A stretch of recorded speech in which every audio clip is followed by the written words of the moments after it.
बच्चों, मैं सुनीता वाई तिवारी, श्री संत गाडगे महाराज हिंदी विद्यालय भुसावल आज इस वीडियो के माध्यम से पाठ 5 परमाणु के अंतर्भाग के अंतर्गत परमाणु की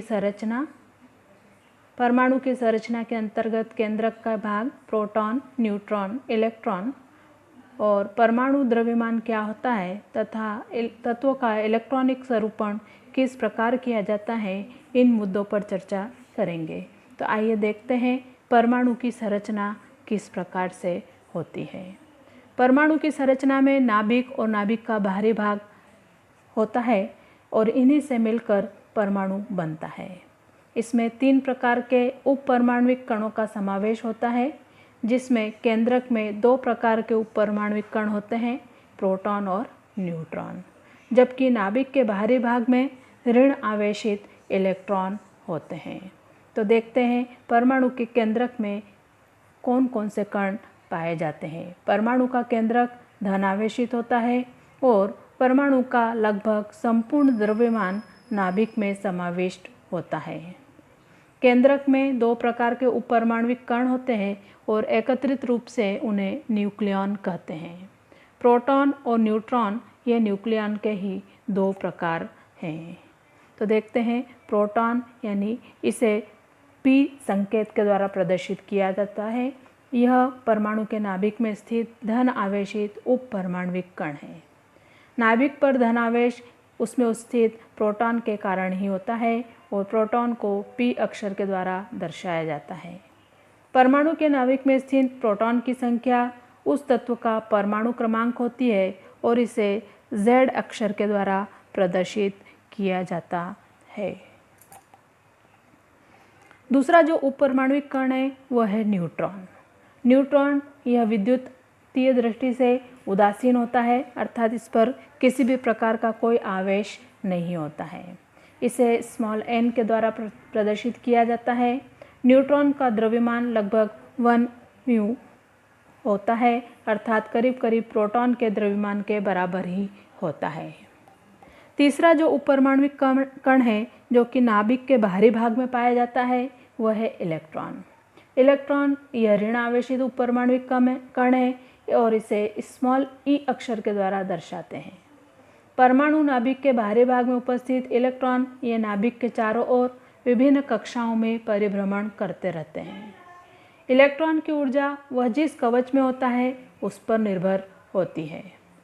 परमाणु नाभिक के बाहर उपस्थित इलेक्ट्रॉन की संख्या केंद्रक में स्थित प्रोटॉन की संख्या के बराबर होती है, अर्थात विद्युत आवेशों का संतुलन होने की वजह से ही परमाणु विद्युतीय दृष्टि से उदासीन होता है। अब देखते हैं परमाणु द्रव्यमान यानी क्या। परमाणु द्रव्यमान अर्थात परमाणु के प्रोटॉन और न्यूट्रॉन इनकी एकत्रित संख्या को उस तत्व का परमाणु द्रव्यमानांक कहते हैं। परमाणु द्रव्यमानांक को कैपिटल A अक्षर के द्वारा दर्शाया जाता है। परमाणु संकेत का क्रमांक और परमाणु द्रव्यमान ये एकत्रित रूप से चिन्ह में दर्शाने की पद्धति को नीचे दिया गया है। जैसा कि बताया गया है कि संकेत को मध्य में लिखा जाता है और ऊपर की तरफ A यानी परमाणु द्रव्यमान और नीचे आपको Z दिखाई दे रहा है यानी कि उसका तत्व का परमाणु क्रमांक, यानी बीच में जो है वह तत्व का संकेत रहेगा। जैसे उदाहरण के तौर पर नीचे दिखाई दे रहा है आपको C यानी कार्बन, ऊपर जो दिखाई दे रहा है 12 लिखा हुआ है यानी वह उसका परमाणु द्रव्यमान हुआ और नीचे आपको 6 दिखाई दे रहा है यानी वह उसका परमाणु क्रमांक हुआ। इस प्रकार से A यानी परमाणु द्रव्यमान और Z मतलब कि परमाणु क्रमांक और बीच में तत्व का संकेत, इस पद्धति के द्वारा ही पूरे जो तत्व होते हैं उनके न्यूट्रॉन और प्रोटॉन की संख्या को प्रदर्शित किया जाता है। अब देखते हैं कि जो इलेक्ट्रॉनों का जो वितरण है बोर्स के परमाणु मॉडल के अनुसार वह किस प्रकार से होता है। बोर के परमाणु मॉडल के अनुसार इलेक्ट्रॉन जो होते हैं वह स्थायी कक्षाओं में परिभ्रमण करते रहते हैं और इन कक्षाओं की विशिष्ट ऊर्जा होती है। नाभिक के सबसे समीप वाले कवच को पहला कवच, उसके बाद वाले कवच को दूसरा कवच कहते हैं। इन कवचों के लिए n इस संकेत का उपयोग करते हैं और n बराबर 1 2 3 4 5 कितना भी नंबर हो सकता है, अर्थात इन क्रमांकों के अनुसार कवचों को k, l, m, n इन संकेतों के द्वारा भी संबोधित किया जा सकता है।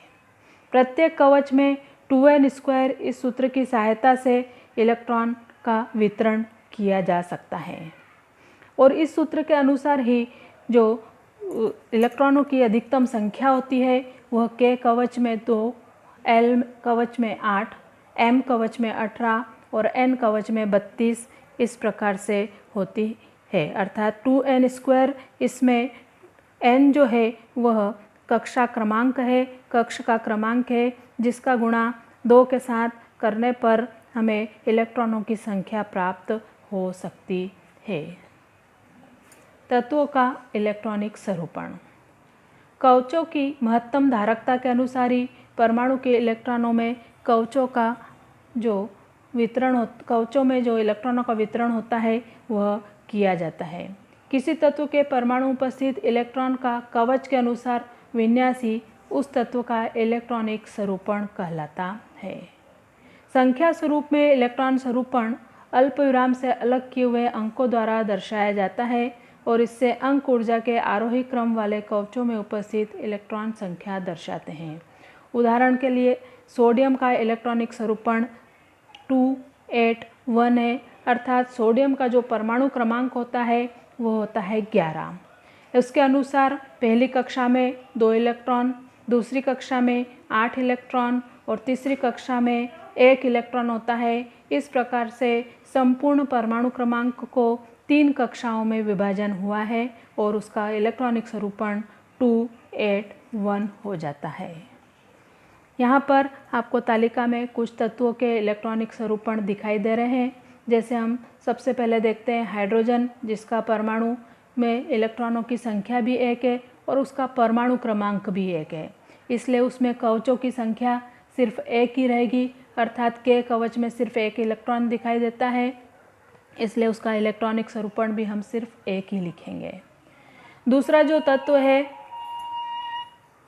वह है हीलियम, जिसमें उसका परमाणु क्रमांक है 2 और पहले कवच में अधिकतम इलेक्ट्रॉन की संख्या 2 हो सकती है, इसके लिए कवच सिर्फ यहाँ पर k शेल ही दिखाई दे रहा है और इलेक्ट्रॉनिक स्वरूपण भी उसका सिर्फ 2 ही रहेगा। तीसरा जो तत्व दिखाई दे रहा है वह है लिथियम। तो यहाँ पर हमें 2 कवच में इलेक्ट्रॉनों का वितरण दिखाई देगा। पहले कक्षा में 2 इलेक्ट्रॉन आ जाते हैं, अगली कक्षा में हम अगला 1 इलेक्ट्रॉन डाल सकते हैं, अर्थात लिथियम जो तत्व है उसमें 2 कवच तैयार होते हैं, K तथा L। इस प्रकार इलेक्ट्रॉनों का जो स्वरूपण हो जाता है वह है 2 1। इस प्रकार अनेक तत्वों का हम परमाणु क्रमांक के आधार पर इलेक्ट्रॉनों का स्वरूपण निकाल सकते हैं। Thank you.